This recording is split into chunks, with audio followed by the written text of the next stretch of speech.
Good afternoon, everyone. Thank you very much for joining us for this panel entitled Regulatory Sandbox 2 is Better Than 1.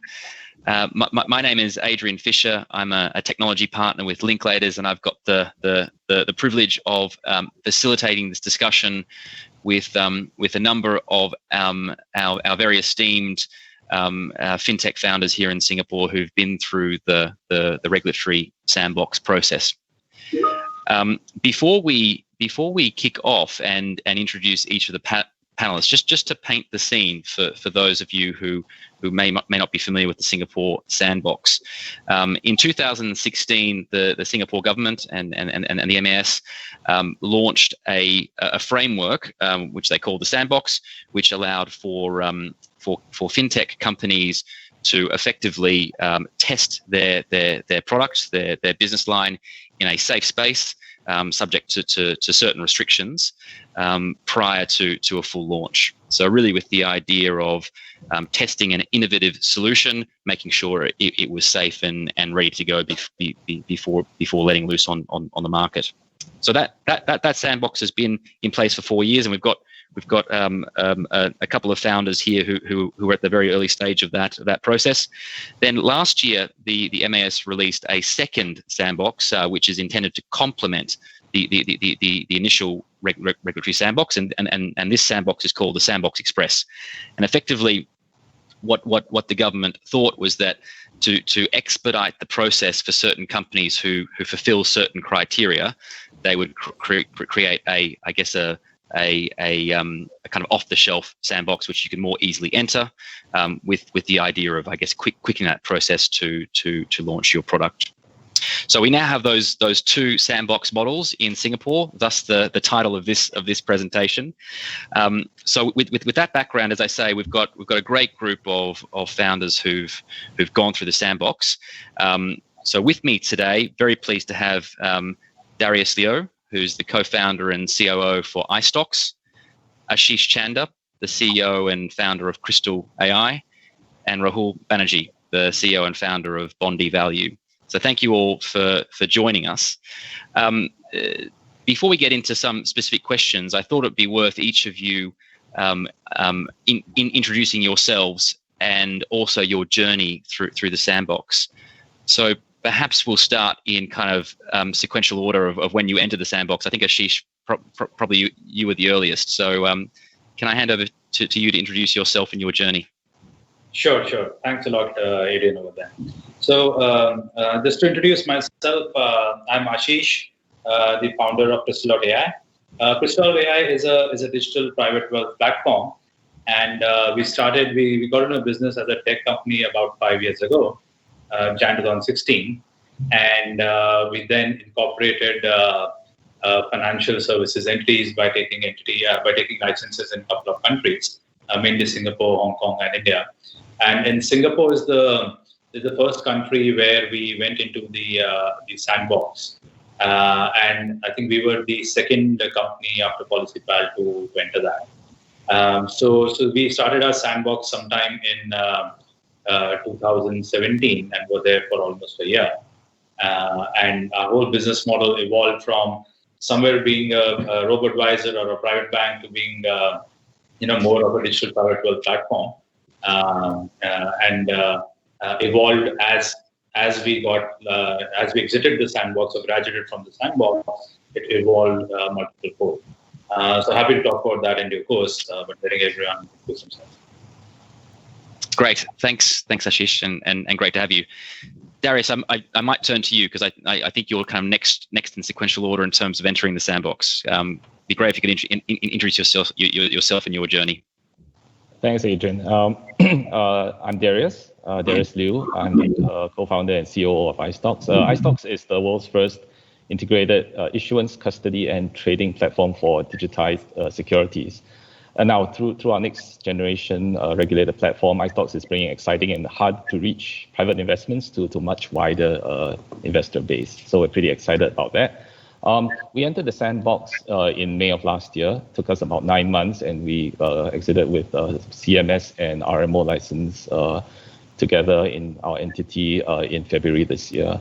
And after we exited, we had no longer any limits on how many investors and issuers that we can bring on the platform. So now we are going full steam ahead to scale up and bring all these exciting issuances and investments to investors from all over the world. So excited to be here.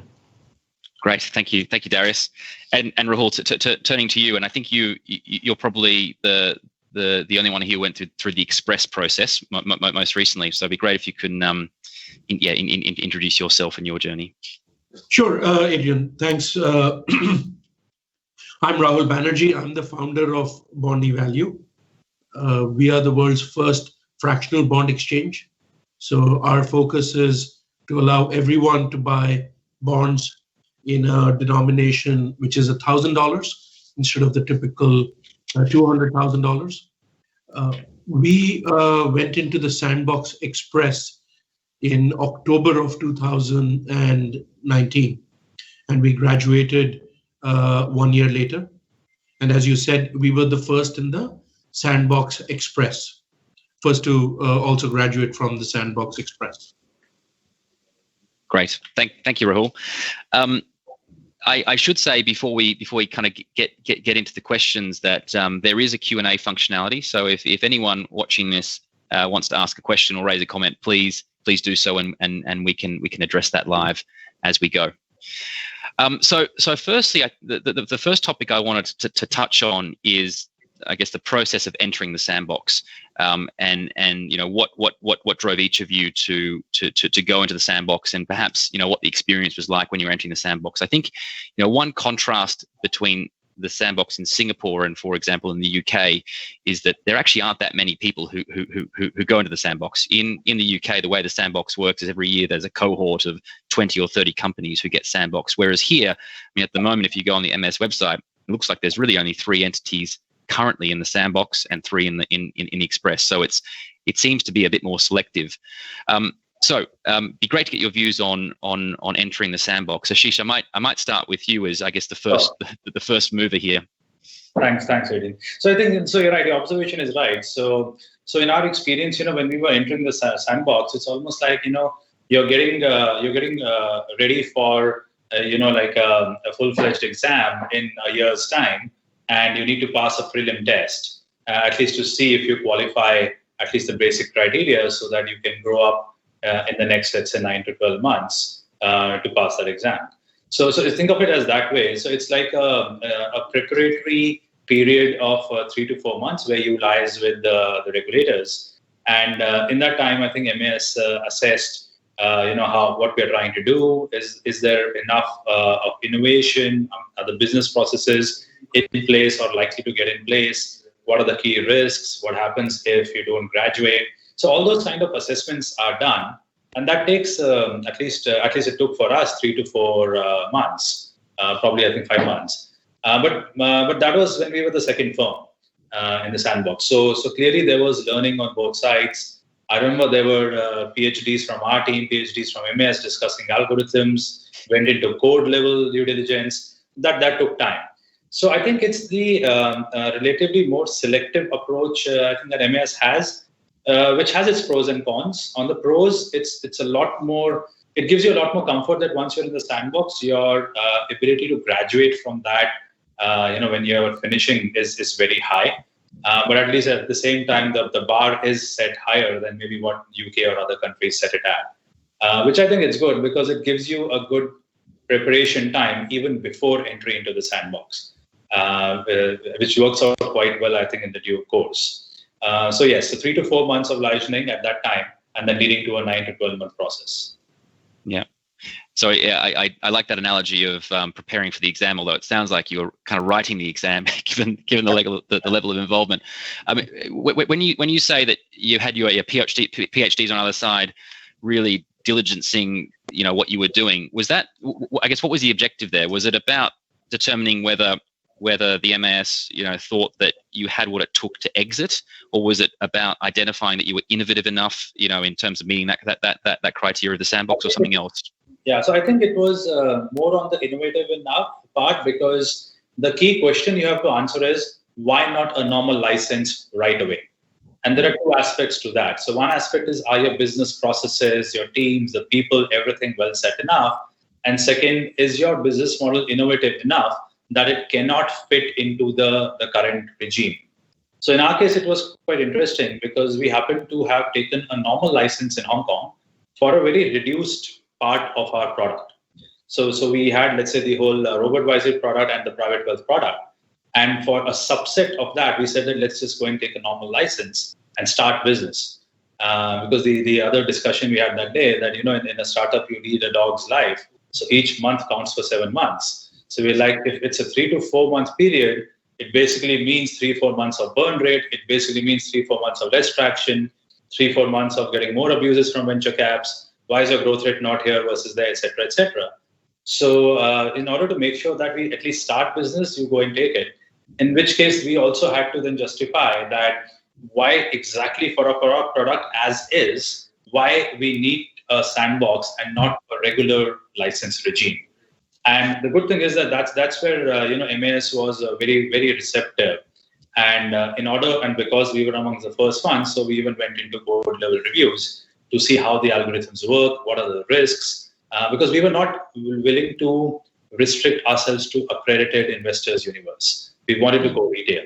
And when it comes to retail, rightly so, MAS is a lot more involved and finicky, which made a lot of sense. And hence, it was checking the innovation, checking the, like we say in markets, 3 Sigma, 6 Sigma events and how that goes, and going into that. Yeah. Oh, great. Thank you. Darius, I might bring you into the conversation here because I guess you then entered probably a year or so after Ashish. What was the process like for you? Did you have that same level of interaction and diligence on your business model and technology? Yes, absolutely.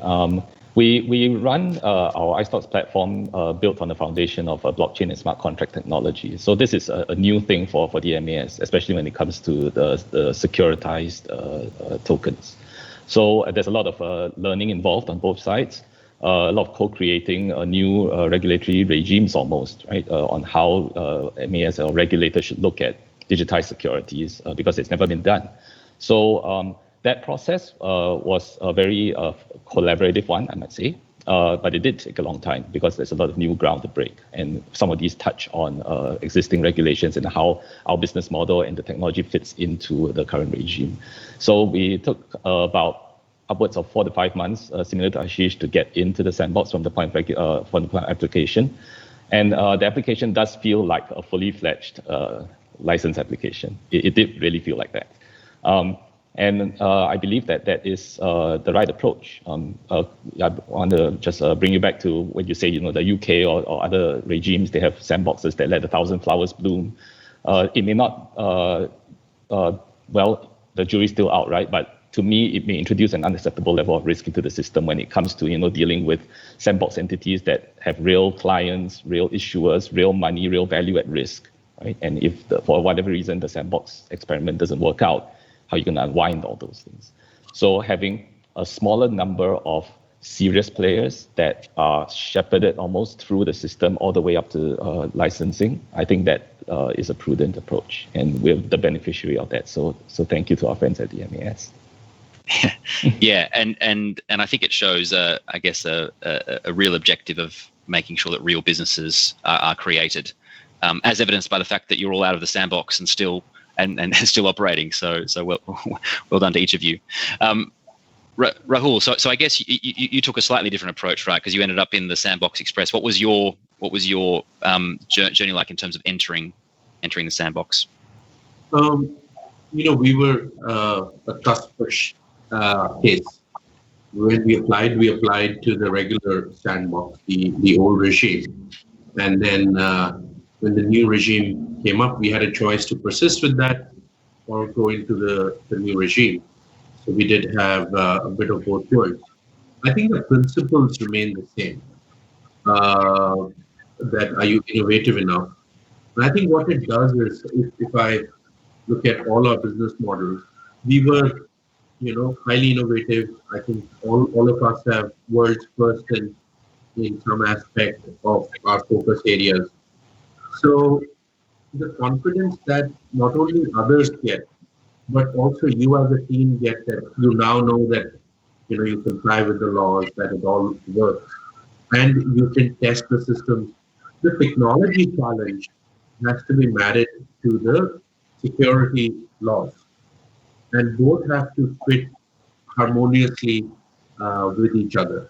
And that's the advantage of the sandbox. Uh, it does allow you a long runway to then for your business to take off.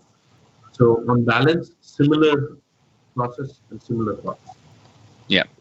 And when you, I guess, switch track from going down a bespoke sandbox kind of route to the express, was there a change in the interaction? Did the process become, say, easier, expedited, or I guess if you were the first, were there still, I guess, some teething issues to No, I don't think there were any teething issues. We were speaking to the same team at the MAS, because the Sandbox Express, if I'm not mistaken, only applies to two types. One is RMO and there's one other.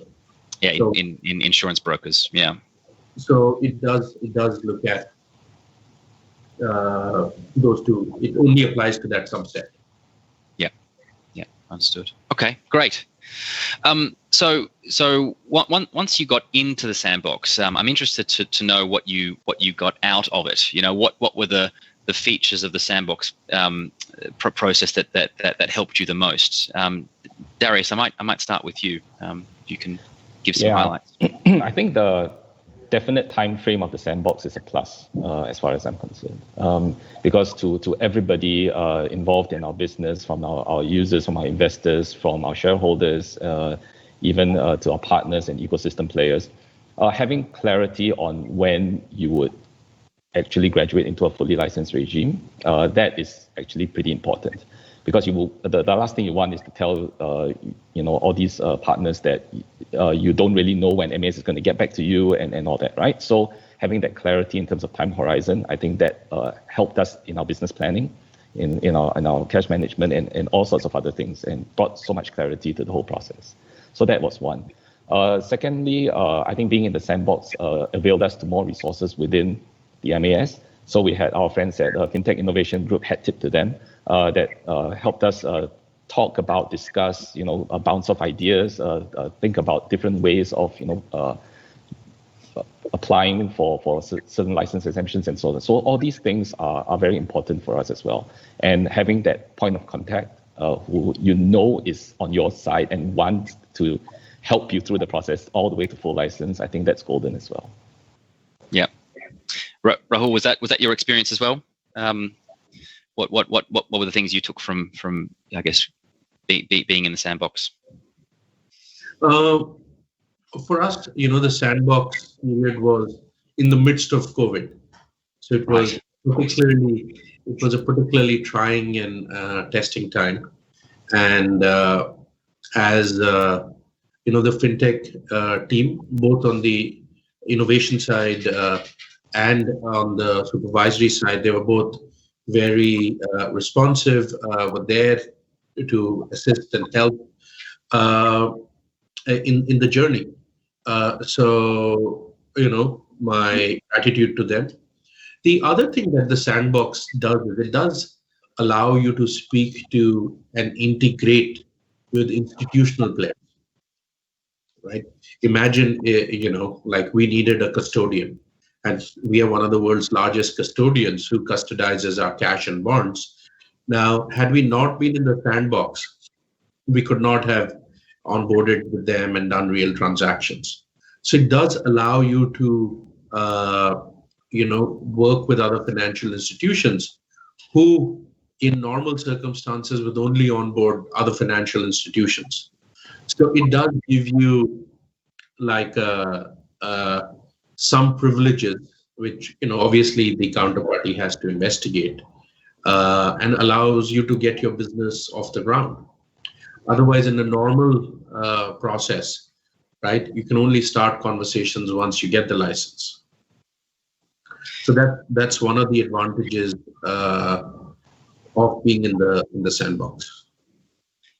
Yeah, and let's come back to that point, which is really about, I guess, helping to establish credibility in the market. I just wanted to pick up on what you were talking about around COVID, because obviously we're all living through this. I mean, we're hosting this this virtually. I have great memories of fintech festivals in the past at Expo, and this is clearly quite different. So yeah, talk a bit more about that, because I guess you entered the Sandbox pre-COVID, I'm guessing, and then everything changed. What was that experience like? COVID delayed things amongst other banks, like while fintechs and Singapore in general was nimble and innovative.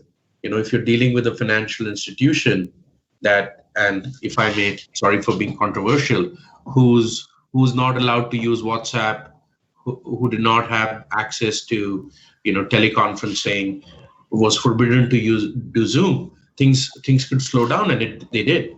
And we went in for an extension, which the MAS understood and offered us the extension of the Sandbox by 3 months in the process. But COVID was and is a bizarre time, right? This is our 5th FinTech Festival, and this is happening on a grander scale than the previous 4, but still on a virtual media, Microsoft Teams. Yeah. So it sounds like the key implication was your ability to interact with your customers, your partners. Is that right? Yeah, that's right. And a lot of business happens. Everyone in larger organizations across jurisdictions took time to get used to. If you remember, bankers were always used to flying around to have meetings and to sort things out. But people adapted really quickly. And the other thing that really played to the advantage of all fintechs is that COVID rapidly increased adoption rates for digital businesses. And suddenly everyone in the bond market who was used to working on the phone got a lot more used to doing things digitally. So if there was a little silver lining, it is in the adoption of fintech. Yeah, absolutely. I think every bank during COVID, adoption of a digital strategy and more innovation has been right up there. So I can see that. Okay, well, congratulations on successfully pivoting then during what must have been a difficult time.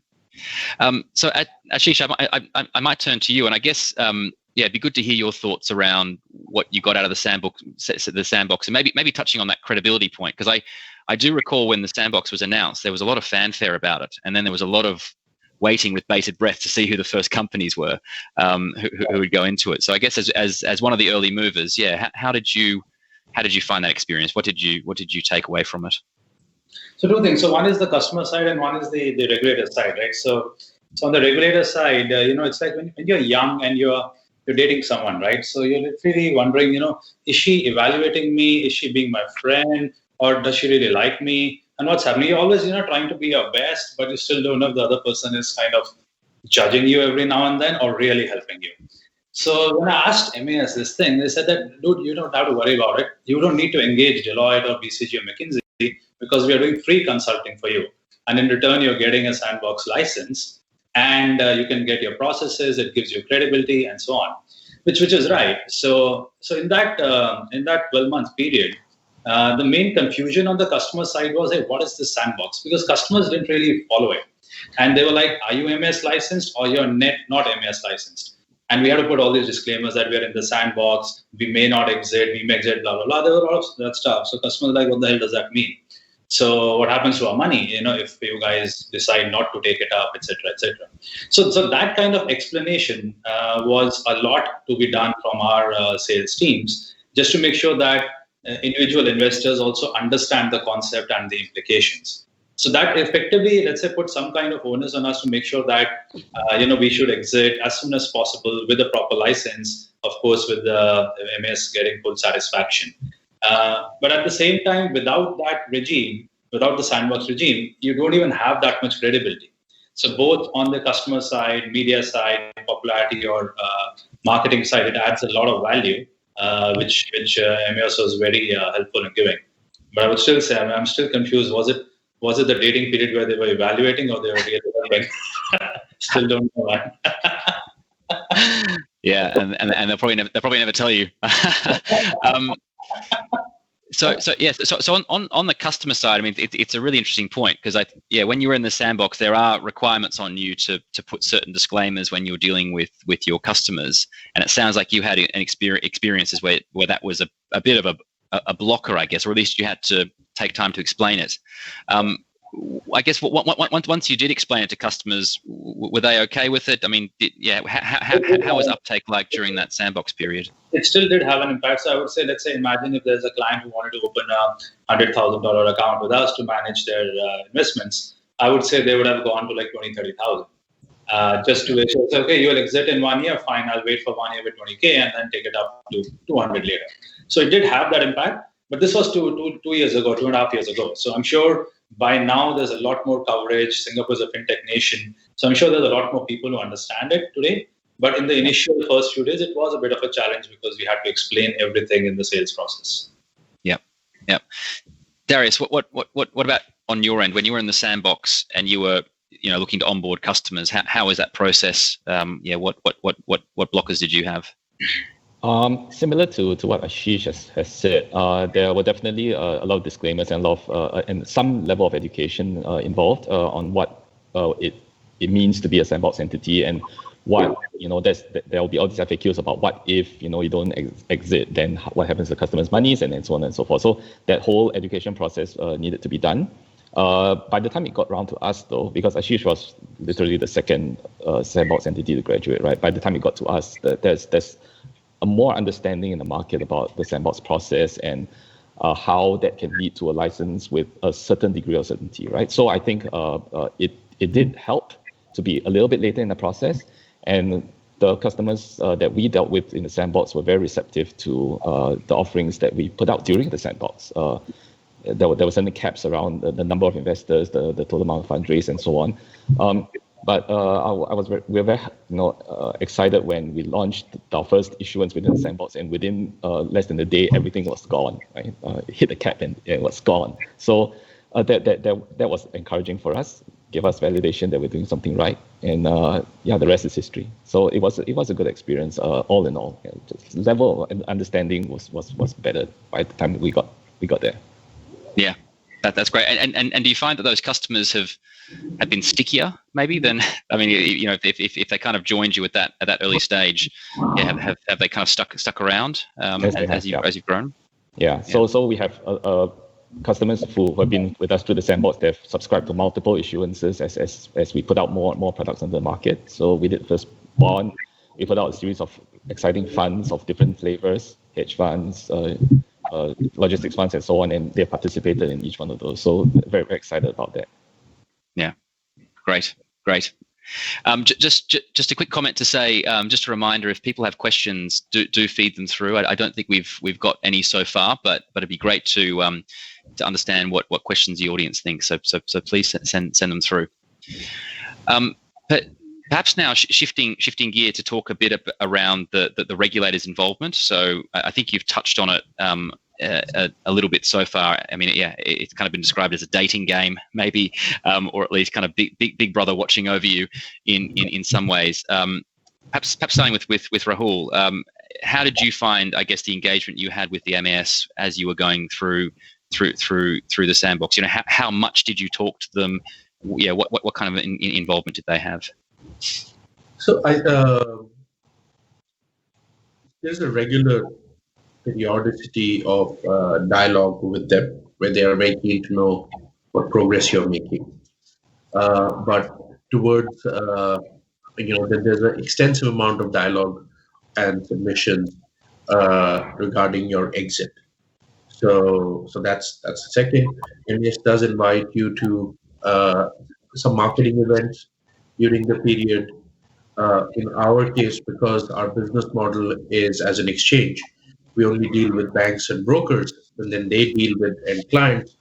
The MAS was quite helpful in giving specific clarifications to our member participants as to whether they can integrate with us, not integrate with us.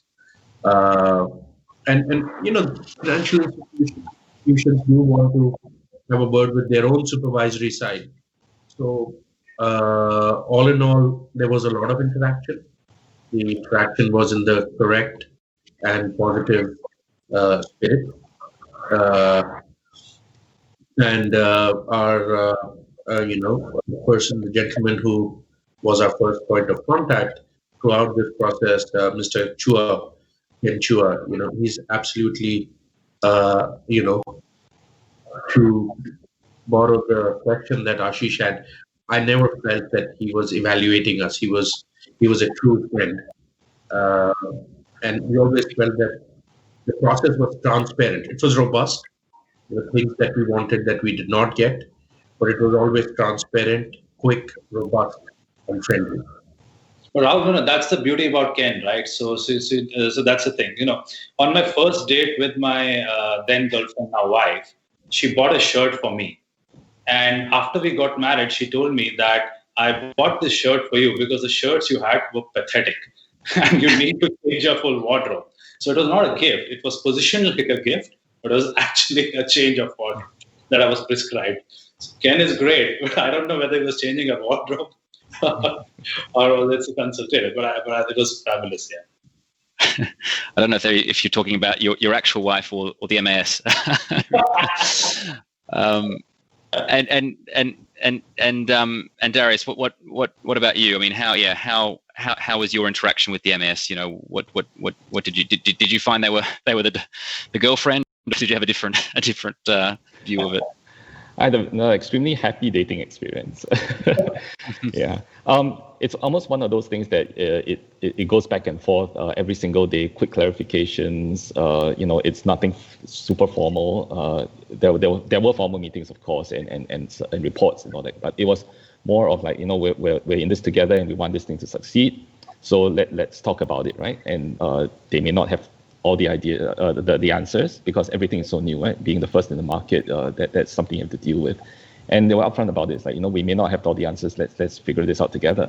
So that kind of spirit of co-creation, I think I mentioned before, was very, very valuable, and that context was set up front. So we're here to help you, and reach out to us anytime, which we did. And there was a lot of back and forth that shortcut a lot of what could very well be a very messy process. So again, really hat tip to Ken. Ken's great. Yeah. So all three of us. Everyone loves Ken. Thank you, Ken. Great. So just picking up on a point, I think that Ashish mentioned around publicity. So obviously, as we said already, in Singapore, there are only a few companies that kind of go into the sandbox. So it's, I would have thought a fairly coveted position. I'm interested to know how that publicity helped you grow your business, I guess, once you left the sandbox. So Ashish, perhaps starting with you, yeah, what was that? How useful was that publicity or not? And I guess as you've grown and the sandbox period is further away for you, is it still helpful that you went through that process? So there's definitely a big stamp of approval, because the investor universe, the venture caps, and everyone, they also see that you have gone through a due diligence process with the regulators sitting with you and approving you into the sandbox and consulting you and helping you out to graduate from there. So they do get that impression that, okay, there is something more than a startup power that is powering you, because you have the regulators' support, both in terms of helping you become better and keeping an eye on you. Because that gives a lot more comfort to venture capitalists in my mind. So in fact, I remember that our second round of funding had happened after we had publicized that we have entered the sandbox, and that's when the venture caps came in our cap table. So I think it was quite useful, in establishing a credibility in the funding universe, and in fact, also at the time of exit, so we also extended our sandbox from 9 to 12 months, and our third round of funding was actually on a successful exit. So you can call it a coincidence, but I think it's not a coincidence. It was partly engineered, partly publicity, and partly credibility that the whole sandbox experience brings to you. Yeah, that's really interesting, and we'll get to exit in a second, exiting the sandbox. But I mean, did you find that added extra stress while you're in the sandbox? Because I guess you've created an expectation amongst your investors. Because presumably there was some uncertainty still as you were going through it. What was that? What was that process like? I think you've previously. See, one of the drawbacks, at least for us in the sandbox, was that so when we entered, we got venture money, right? And then we had this 12-month period, but we had restrictions on how fast we could grow.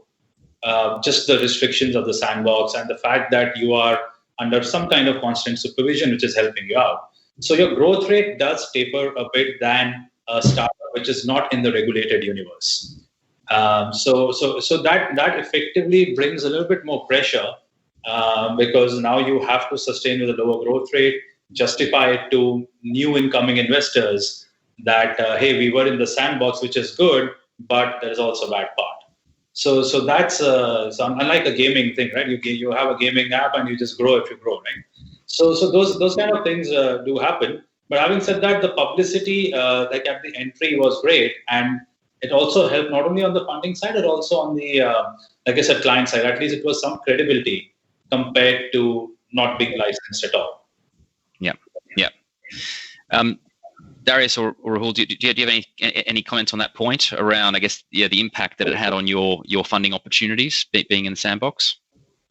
I think the publicity was a plus. Just to add to what Ashish shared, in that it has a stamp of approval in the fact that the business model and the technology is truly innovative, right? Because one can say that you're the world's first this and such, but it's another thing for MAS to implicitly say that you are truly, innovative and worthy of a sandbox admission and exit. So that it was a big plus for us. And when we go out and tell ecosystem players, clients, shareholders, and so on, that we are truly innovative and our tech is world class, that they want to believe you, and we show them the sandbox, and they say, now I believe you, right? So I think that was one big plus for me, on top of everything that Ashish has said. Yeah. I think I'll add one more point over there, Adrian. So also, it got a lot of publicity from other parts of the globe. So I remember there were meetings that we've had with the Central Bank of Brazil and some of the fintech festivals that they were here, from Japan, Korea, because everyone wanted to know how Singapore is getting the sandbox evolved. What are the impressions that companies in the sandbox have? So that kind of publicity is not well known in media, but definitely in the financial circles or regulatory circles, especially in some B2B conversations. That's right. Yeah, absolutely. Because let's not forget that Singapore what was one of the early movers on the sandbox, and a lot of countries have come out with it since then. Great. So perhaps we'll turn to. We'll turn now to talking about exit. It'd be good to get your reflections on how easy or otherwise it was to exit the sandbox, because obviously that's the key motivation. Getting into the sandbox, the key motivation is to get out. So perhaps Rahul, I mean, I know you've just left the sandbox, I think 2 months ago. Do you want to kick off on some of your reflections on that process? I think the exit, you exit as a financial institution, right? So the exit is not easy. You have to comply based on your license. We have the RMO license. So, you just you become a full-fledged financial institution, which is why you get that 9 months to prepare for that, all the policies, the audits, the tech risk policies. So, Sandbox is an intermediate step, and there is a tremendous amount of scrutiny on your business model, your processes, your risk models. So I think there was tremendous excitement in the team when we exited, and it's very nice that it's nice that there is a deadline on the website saying your sandbox expires on this date. It's very nice, like all of us did when you get the approval to get the license. Unfortunately for us, we could not have a big party because of the COVID restrictions, but it was a huge amount of a sense of achievement, it's a sense of passing an exam, and it's also something that your business partners really appreciate, that you could pass that bar. Yeah, and hopefully you get a chance to celebrate at some stage in 2021 together. You raise an interesting point though, because I guess I always envisage the Sandbox as continuing to test your technology platform, pushing it out to the market. But you raise a really good point that actually you're also creating the back end of a financial institution, all of the compliance processes and policies and awareness. And I guess you've got to lift all of those things together. How did you approach that? And I guess was that part of the plan from the beginning? You kind of allocated the right resources to the right parts of your business to enable that. Yes, I think financial institutions, because they are regulated, they engender trust, and the trust comes because of the processes, the policies. So it takes a lot of resources, but it also takes a lot of the board's time. So you really start to go from being a startup-y, fintechy type of an organization to, while you retain that innovativeness, the back end is solid. So there is a lot of work, and I want to really thank our legal and compliance colleagues who took the lead in putting all of that together. Also want to thank our legal advisors, because the beauty of this whole blockchain thing, Adrian, is this, that ultimately blockchain is a technology. And if you take the security laws of Singapore or any other nation, it doesn't say that if you use Java, then these are the laws. If you use C++, these are the laws. If you use blockchain, these are the laws. Therefore, that whole legal compliance framework, integrating it, because you get in for innovativeness, you exit for completeness and complete harmony between your tech stack, business model, and securities laws. And in that, throughout the process, the MAS teams also work with you in understanding and opining whether something works or not. Mm. So that process, it is stressful, but that process is also educational, clarificatory. And the beauty is, you got it right. Because when you go and tell people that this is the way you do things, they're like, yes, makes sense. Yeah. Yeah, very true. And thank you, Rahul, for the shout out to the legal and compliance community, of which I'm part, because I've been banging on for a long time about the importance of ensuring, you're hardwiring your solutions to be legally compliant. Because with something like blockchain, if you get to the 11th hour and you haven't thought about privacy law, for example, I mean, it's almost too late. So, I'm a big believer that you've all got to go along the journey together. So thank you. Darius, perhaps turning to you. So I think you exited earlier this year. I mean, how was that process for you? Did you have the same experience around making sure all your kind of back-end compliance processes were meeting the great business that you built? Yeah, I mean, when we went into this, we were fully aware that a lot of planets had to align, right, for this thing to take off, right? It's not just a tech problem, or it's not just a finance problem. It's operations, compliance, legal, whatever have you, right? Finance and so on and so forth. So all these stars have to align and align perfectly, right? And we went in knowing that, and we're very happy to have a great core team in the early days who helped really build that up from zero. So that strong foundation allowed us to accelerate. I'm a big believer in not having built up a lot of technical or operational debt, right? So if you don't, like you said, right, provision some of these things in, and you find out much later on, it becomes tougher to unwind if you did it in the first place. So we bit the bullet. We built a very strong, core in terms of the platform, in terms of the processes, in terms of the AML framework, KYC, and what have you. And from there, using that, we accelerated that build out. So right from the start, we had this massive, Excel spreadsheet that says that by which date you need to have what in place, and so on and so forth. And then we showed that to the MAS, and the MAS is like, this is okay, this is going to be earlier, this can be later, and so on. So that whole process helped us sort of telegraph all the way up to the exit date. And it was helpful. It wasn't, the principle of no surprises, right, always helped. So it was that planning process was very important for us. Yeah. I mean, it sounds almost like the rigor of getting in and being kind of planning ahead for the sandbox. I think you said it took a few months to actually get in. All that kind of actually helps the back end because you're more prepared to exit. Ashish, what about on your end? Because I guess you were the second company to come out. Was it as organized as Rahul and Darius make it out to be, or what was your experience? I think so. I would say we got a lot more consultative help because both sides were discovering how exactly to go about things, and we had some very quirky innovations going on at that time, which people were not used to. So it was a lot more consultative approach where processes were defined almost in consultation with MAS.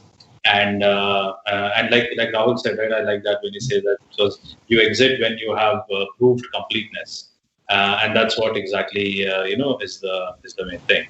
So it's not easy to enter the sandbox. It's not easy to exit the sandbox.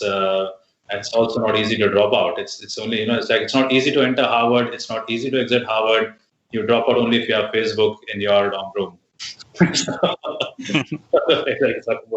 yeah, that's how I would just put it. Yeah, great, excellent. Well, we're reaching the top of the hour, so we might wrap up with some final thoughts. So perhaps from each of you, if you could mention either a learning that you've got from your experience that others who are looking to use the sandbox could implement, or you could answer the question whether you do it again if you have to do it all over. So Rahul, perhaps starting with you, and any closing remarks. Sure. Thanks, Adrian. First of all, thank you for the session. And I'll say two things. The first is for people in the audience. I think the Sandbox graduates and the people, there's a tradition of helping each other. So Ashish gave me some very good pointers as I was entering and then exiting. Likewise, some of the current cohort members tend to reach out. So do feel free to, come in. While Ken is the golden source, we can happily help with our experience as well. The second is this power of the Singapore Sandbox and whether I'll do it again. The short answer is we are doing it again because we have a joint venture in Mexico. And Mexico has a sandbox regime, and we will be entering the Mexican sandbox very soon. The beauty is, and this shows how Singapore is the fintech nation and our soft power, is that the Mexican regulator references the Singapore sandbox as one of its inspirations, and it details it very extensively in its sandbox documentation. So we will have to, get into Howard the second time and get out the second time. But yes, must be fun since I'm doing it twice. Great. Congrats and good luck with that process, Rahul. Darius, turning to you, any final thoughts? Yes, I think for aspiring sandbox applicants or the current cohort, I think one important thing when going into and trying to exit from the sandbox is to not underestimate the complexity and the requirements around the sandbox, right? Because like I mentioned, the bar to entry in the sandbox is really like taking an exam, right? And exiting from the sandbox, it feels like, it reminded me when I passed CFA, right? That euphoria, right? And it was because it's such a hard slog, right? And so I think plan ahead and line up all the resources ahead of time. And like Rahul said, if you need any sort of advice or any sort of bouncing off of ideas, feel free to reach out because we've all been through that before. And yes, I'll definitely do it again because given the Istock's technology and operational stack, there's no other way. We couldn't have gone through the traditional route. It's just too many things that are new. Great, thank you, Darius. Ashish, final words. Yeah, I think it's a great soft landing or go-to-market strategy in different countries. Where having been through the sandbox and the regulated regime, if you want to expand to different geographies, countries, Sandbox can be a great way to get a kind of a soft landing there, where you work in a limited environment. So definitely, for market expansion, I would recommend to everyone to consider a Sandbox in Singapore or wherever as a great tool or as a great field to go into it.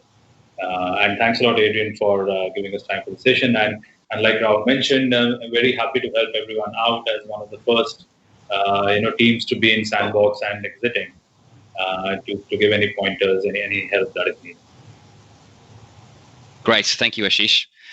Excellent. Well, we'll come to the top of the hour, so I think what's left is to say thank you to the panel for attending and sharing your thoughts. So thank you, Darius. Thank you, Rahul. Thank you, Ashish. And to everyone watching, we wish you the very best for this week and a very enjoyable FinTech Festival. Thank you, everyone. Thank you. Thank you. Bye.